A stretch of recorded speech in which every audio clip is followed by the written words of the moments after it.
Ay, finally, after a decade, magkikita-kita na ulit tayo. Nasaan na kaya yung mga yun?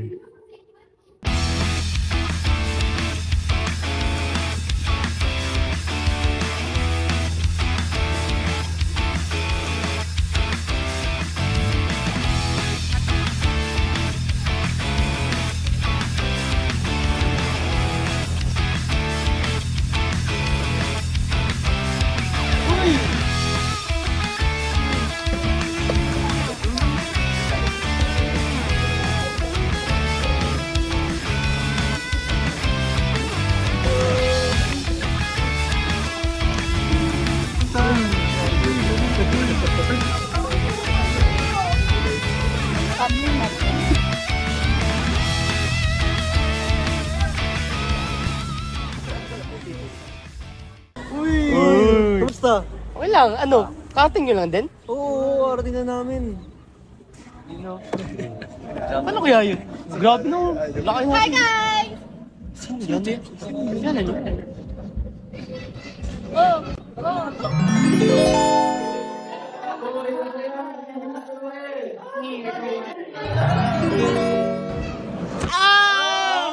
Si E. Oo! Grabe, dati parang magkaaway pa kayo ni Nieva. Ngayon, mag-business partners na kayo. Oo nga, sira ulo kasi to dati eh. Ano ba nangyari dun?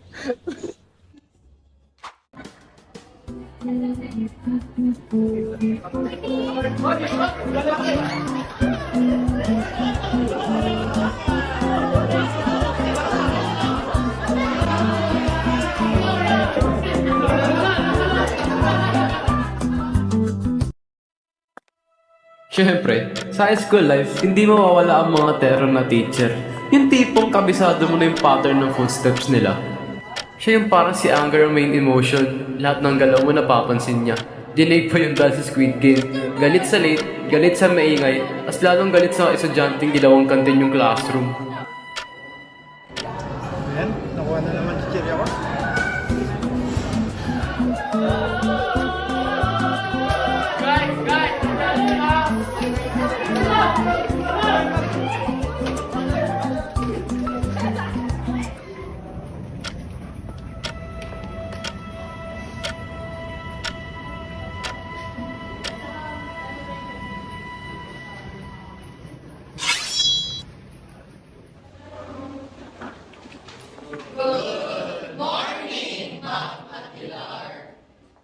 Good morning, class. You may now sit down.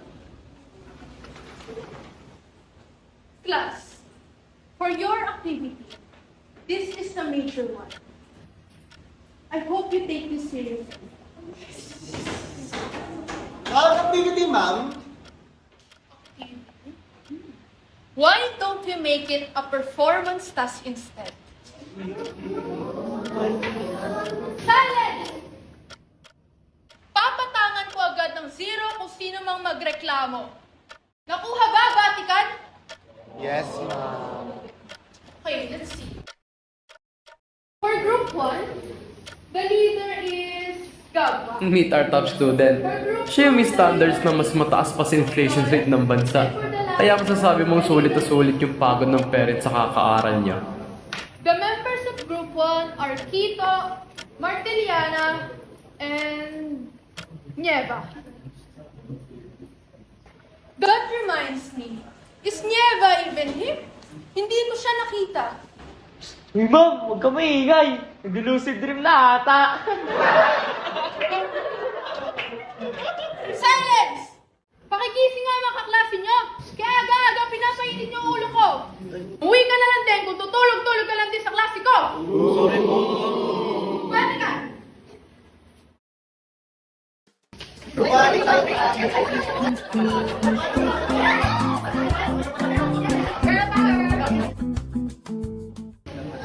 At ito na nga ang ganap. Si top student, from president na yung vision. Si athlete naman, ayun, nagre-recharge. Low battery na naman ang ating idol. Asa na ba kasi yung Prince Charming na ito? Guys, so I need your suggestions para sa presentation natin. I was thinking of having a small role play before our presentation para mag-demonstrate ba natin kumbaga yung mga example na gusto natin ipakita, di ba? Okay ba yun sa inyo? Oo, maganda naman yan. Gusto mo, dagdagan din natin ang mga brochures doon. Brochures? Pwede, tas mga flyers, ganyan, para mas ma-engage sila, di ba, bago mag-start yung presentation natin. So, ayun, we're all set then. Meeting ulit tayo after class. Pwede naman kayo, no? Bawal ako. May training kasi kami after class. Oops, ayun lang, ginamitan ng training card. Ang ulti ng mga athlete para makaiwas sa group meetings. Try nyo, it works all the time. Paul, ano na, may practice pa ba? Siguro nga, bukas na lang siguro tayo mag-meeting or wag na meeting, diretso practice na tayo. Kasi kukulangan na rin tayo sa oras wala kasi si Nieve Ako, sige. Sinyebo din kasi. Oo nga Baso. Okay lang ba sa inyo? Ganun na lang? Okay lang naman. Sa'yo, okay lang. Sige, ganun na lang. Bukas na lang. Sensya na guys. Bye-bye.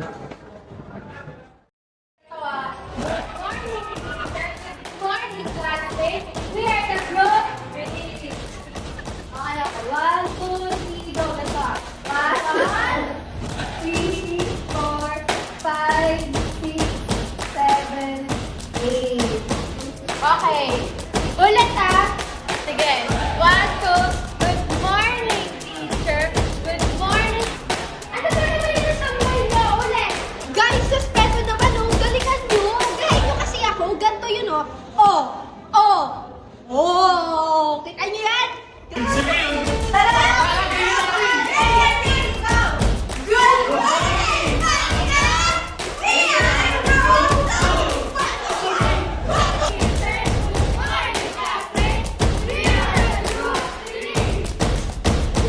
Sige pa, lakas pa. Energy, guys, energy. Hoy, sabi nga sis dyan.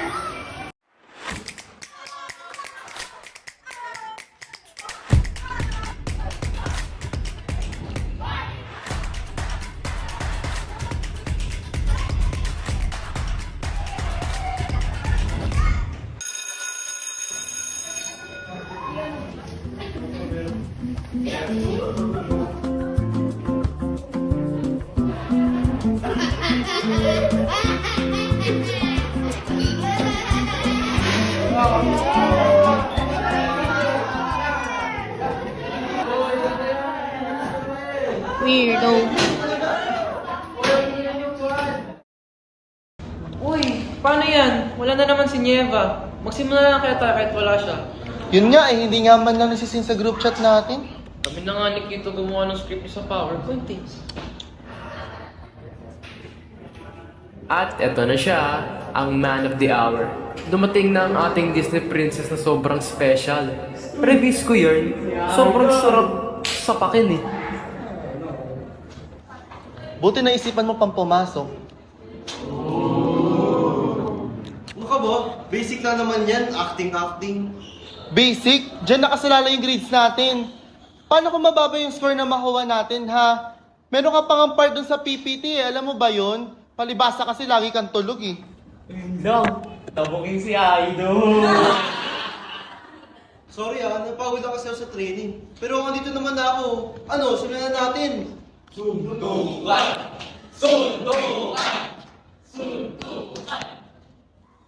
Tsaka, kaya pa ba ng roleplay? Dami-dami mo alam, may pampahirap lang yan. Okay na yan, kahit presentation na lang. Diyos ko! Ganyan ka naman palagi Bahala ka sa buhay mo!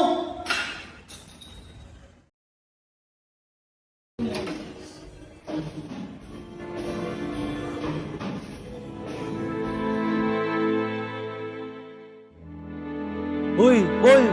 May practice pa ba tayo? Tagal-tagal niyo kanina pa akong nag-aantay dito Kailan ka ba titino, ha? Ginawa na nga lahat para sa'yo pati sa PPT, sa lahat ng parts. Ano pa bang kulang, ha? Diba sa lagi kasing kung ano-anong ginagawa mo, puro pa training ng training. May valid reason naman ako kahapon Hindi ko alam kung bakit ginagawa mo komplikado lahat Ang dami nating gagawin. Pero ginagawa pa komplikado. Tignan mo yung buhok mo, napapanot na Ano naman puro biro-biro ka na naman. O ano ngayon, at least ginagawa ko yung mga kailangan kong gawin, di ba? Hindi lang yung puro sarili mo lang iniisip mo. Kasi di mo alam mo kung anong nararanasan ng isang scholar na katulad ko. Ako kailangan ko pang magbalat ng buto, kailangan ko pang mag-aral. Lahat kailangan ko pang gawin para lang mapatunayan ko na deserve ko makuha tong spot ko nasan man ako ngayon. Pero ikaw, dyan sa pagiging ano mo lang, varsity mo, nakukuha mo na lahat ng gusto mong gawin o ano. Tapos ngayon, may gana ka pang kumprontahin ako ngayon, pagod na ako, gusto ko na umuwi. Papakahirap din naman ako ah. Di mo alam kung gaano ako aga gumigising sa umaga. Di mo alam kung gaano ako late umuwi galing sa training. Yung pagod namin, yung hirap na ginagawa namin, hindi mo alam yun kasi andiyan ka lang sa classroom. Puro aral ang ginagawa mo, ito lang pinapagana mo. Ako pinapagana yung katawan ko. And oo, yun yung ginagawa ko kasi yun yung kaya ko eh. Nagpapakahirap din naman ako ah. O ano naman ngayon? O sige, pareho tayo nagpapakahirap. Pero ikaw, nakapasok ka dito sa school na to kasi yun na yun eh. Nasa skills mo na yun na nandito ka na. Alam mo yun, yung basketball lang, ganyan. Pagpasok mo dito, yung pinakita mo yun sa admissions, yun na, pasok ka na. Ako, ang dami ko pa kailangan, pag sumikap na kailangan ko mag-entrance exam, ganito, ganyan. Ang dami ko pa kailangan asikasuhin para lang talagang masabi kong deserve ko dito sa paaralan na to. Tapos ngayon, simple presentation lang, gusto mong gawin natin? Siyempre, hindi naman ako papayag na gano'n, no? Marami ka kompetensya ko rito sa paaralan to at kailangan ko graduate ng summa cum laude. Kung hindi ko makukuha yung inaasam ko scholarship sa ibang bansa. Ano yun? Porket part ng varsity, kala mo isisimod lang buhay ko. Na puro lang ako basketball, na wala akong hirap na nararanasan. Nagpapakahirap din naman ako. Di mo yun alam kasi andito ka lang lagi. Nagpapakahirap ako para sa kinabukasan ko. Magkaiba lang tayo ng puhunan. Kung sa'yo, ginagamit mo yung utak mo, saan yung pagiging varsity ko yun? At hindi porket ganyan ka, mayabang ka na magsalita. Nakala mo, alam mo na lahat. O di sige, sorry. Pero kung sa tingin mo na hindi ka talaga nagpakahirap para lang makapasok dito, kung sa tingin mo na easy lang sa'yo, easy lang naman talaga. Pero bahala ka sa buhay mo. Hindi ko na alam kung ano yung gusto ko pang sabihin. E di let's face reality. Let's face reality, nagpapakahirap talaga ako physically, hindi lang mentally. Sa laro ba, sa tingin mo, hindi ko ginagamit yung utak ko? Sa tingin mo ba, puro lang ako takbo, puro lang ako talon? Ginagamit ko rin yung utak ko sa laro, hindi ako pwedeng puro takbo lang. Ano yun, pupunta ako doon, laro-laro lang ako. Siyempre, ginagamit Alam mo, yung wala utak nang ko. patutunguhan itong usapan na to. Bye na, diyan ka na, balak sa buhay mo. Hindi tayo ko practice. Paul! Look, I'm sorry ah. Nagkamali lang ako and alam mo yun, napagod na ako kaya nasabi ko yun. Pero, I promise, attend na ako sa mga practices natin. Hindi lang ngayon, kahit kailan. Siyempre, na-realize ko rin sa mga nasabi mo na, yun, dapat magawa rin akong time para sa academics natin. Hindi lang puro sa pagiging athlete. Pero kasi, to be honest, medyo wala na rin kasi naman talagang sense yung mga nasasabi ko kanina. As in, ewan ko ba? Puyat na puyat kasi ako eh. Dami ko na mga sinasabing kung ano-ano na wala ng sense. Pero, I'm sorry din kasi hindi tama yung mga nasabi ko. Like, sobrang, ewan ko ba? Parang sobrang nag-crash out lang talaga to the point na sinabi ko yung mga bagay na hindi ko naman minimin and such. Pero, yun lang muna yung masasabi ko for now. But, yun nga, I'm sorry. Pero, sige, uwi na rin ako kasi pagod na talaga. I'm sorry ah. Siguro naman, okay na ba? Okay ka na ba? Okay lang ba? Ikaw, okay ka lang ba? Na-realize ko rin naman yung mga pagkakamali ko and of course, na-reflect ko na rin. Okay ka na ba? Kung sa'yo pa, ulit-ulit ka. Sige, pag-usapan na natin yung gagawin natin doon sa mismong presentation mamaya. Chat-chat na lang muna. Mag-chat na ako, mag-i active na. Sige Sabi mo yan Oo nga! Kung sa'yo. Yun. Kala ko may mangyayari ng Pacquiao tapos Mayweather ulit eh. Buti nagkaayos sila. Diba? Uy! Wait lang. Uy! Paul! Okay naman natin doon. Kaya nga eh, pero kayong dalawa rin ni Earl, di ba, Sean?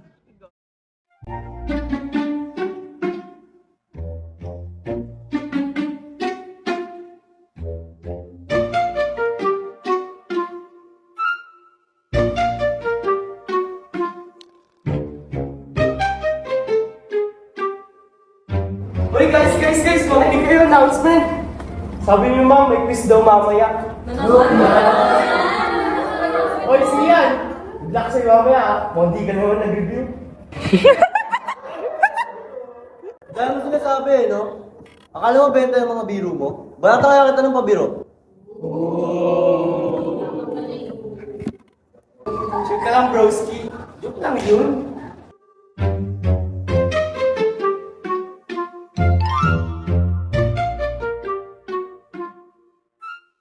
Bakit ba kailangan mo lalo ng pagkaka? Papansin yarn? So okay na yun. Kaysa na mapansin sa mukhang masungit na matching. Mahal ka.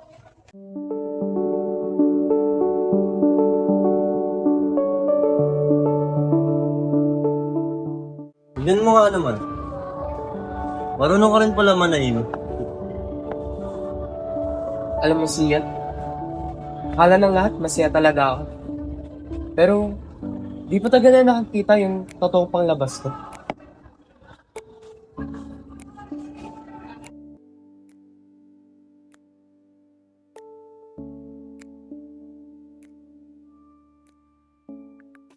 Uy, joke lang din yung kahapon. Bumabawi lang ako sa mga pangasarang sa akin. Okay lang yun. Mukhang napasobra din naman ako kahapon. Sorry din ah. Wala rin yan. Sa'yo na rin naman ako.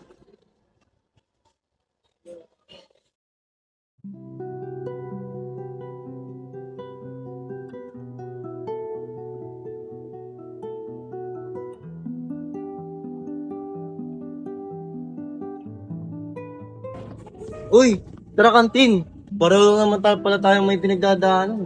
Oo nga. May konting pagkakaiba na. Napansin ko lang, lahat ng pala tao ay di buong loob, no? At hindi lahat ng masama ay may masamang loob. Sadyang, hinihintay lang na pakinggan. Baliw ka ba? Pass is pass.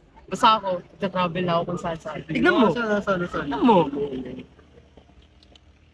Oh, di ba? Beauty. Grabe naman. Grabe Diba? ka, idol. Ako naman, pre, may anak na. Uy! Kaya, minimake ko gano'n din na, hindi niya ma-experience yung mga na-experience ko dati. Oo, no? I'm so proud of you guys. Thank you. Saan nga pala si Ashley tsaka si Gian? Grabe nga yun eh, no? Hanggang ngayon late pa rin, no?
Good morning po, ma'am. We're sorry we're late. May we please come in po?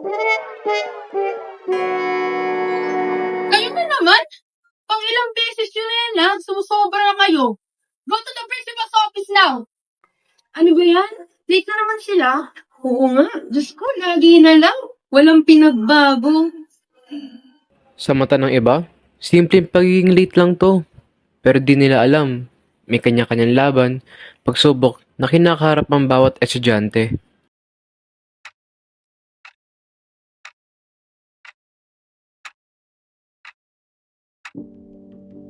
Siguro alam niyo naman kung bakit kayo nandito, no? Hindi lang to yung unang beses na na-late kayo. Naka-record na lahat dito. Malapit na ang graduation nyo.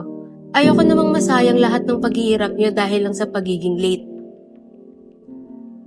Sa totoo lang, nag-aalala ako. May pinagdadaanan ba kayo? Kung meron, sana magsabi kayo. Hindi naman kami basta-basta lang nagpaparusa kung may valid reason. This time, pagbibigyan ko kayo. But this is your last warning. Sa susunod, kapag naulit nyo pa to, Pasensyahan na lang tayo, but I have to do my job. Ayusin niyo ang pag-aaral niyo. Alalahanin niyo, future niyo ang nakasalalay dito. O sige na, pwede na kayo bumalik sa classroom niyo. Huwag niyo kakalimutan mga bilin ko, ha? Oh, ma'am. Maraming salamat po.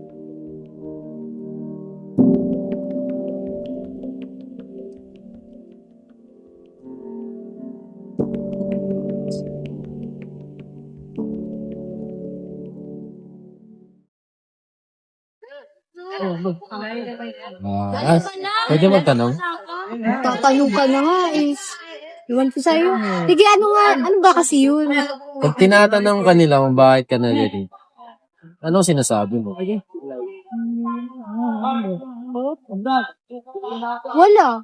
Ningiti lang ako. Ikaw? Minsan di mo na lang pinapansin. Kasi baka pag sinabi ko yung dahilan, isipin lang nila, tinatamad ako. Pero ang totoo, kaya palagi ako nalilate, dahil may trabaho ako. Di ko naman ginusto to. Sadyang kailangan ko lang talaga. Lumaki kasi ako walang maayos na pamilya. Iniwan ako ng magulang ko. Sa tito ko ako napunta. Araw-araw, pinapaalala niya na pabigat lang ako. Kaya, magtrabaho na lang ako para mabuhay. Wag, Bayani. Ikaw na lang. Ay, salamat po.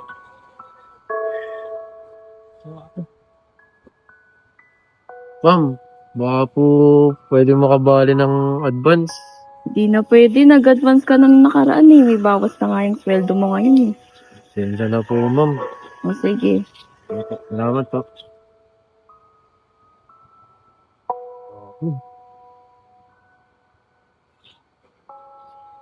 Paano kaya pagkakasayan to? Wala ako na rin magbayad sa school eh. Diskartehan ko na lang. Kaya pala madalas kitang makitang tulog sa klase, ha? Ganun pala. Ako naman, kahit may magulang ako, feel ko pa rin, mag-isa ako. Yung mama ko kasi, Nay, laging nasa tignan trabaho. mo yung card ko. Antas ng grade ko ngayon. Ito, tingnan mo. Mas mataas yung SEM ko ngayon kaysa dun sa dati. Sige, mamaya na anak. Yung papa ko naman, yun, laging lasing. Kaya natuto na lang akong alagaan sarili ko. Tay? Ngayon. Tay? Ano ba yan? Lasing na naman. May mga bote mo. Tay! Tay! Gumising ka muna. Kailangan ko ng pera. Graduation ko na, oh. Ha? Lugod ko sa'yo. Anong talagang ginawang tama?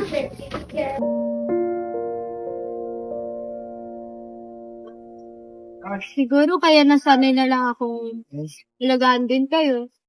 Para kahit pa paano, maramdaman ko rin na may pamilya din ako.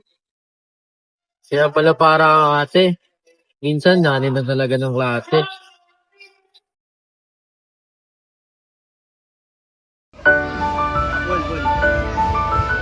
Paul, titigan kay Paul.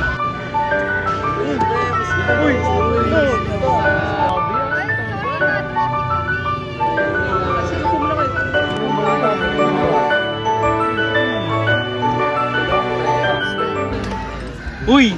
Teka lang. Dapat ba kaming malaman? Ano kaya yun? Meron ba? Actually guys, yada na announcement.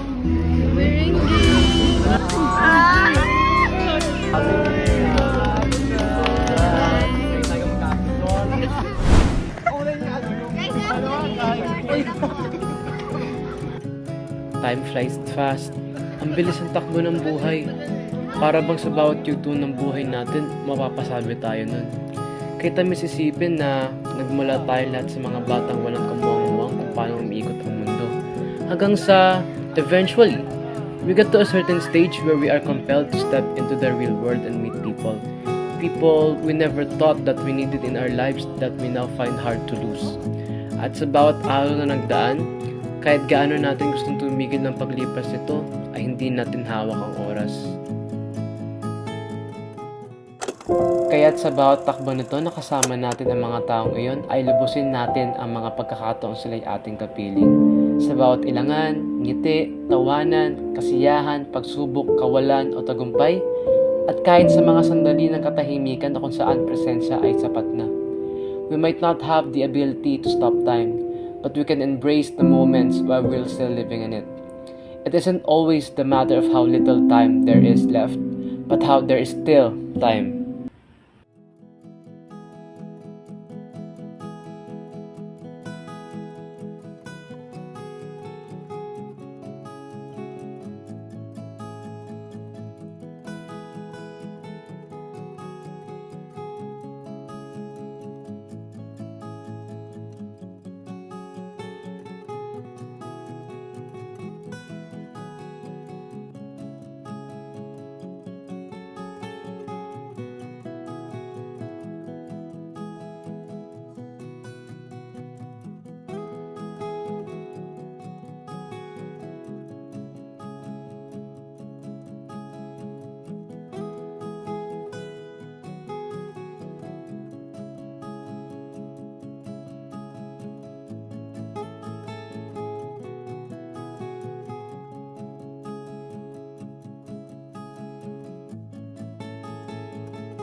Endings are not always the closing of a chapter in life, but it can mark new beginnings.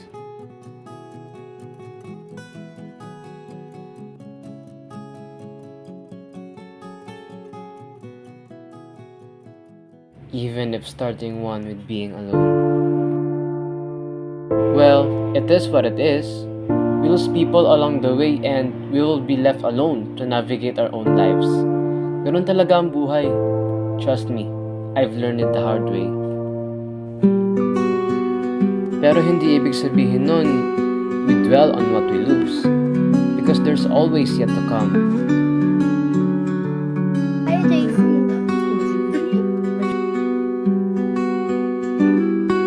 Endings signify a birth of new beginnings.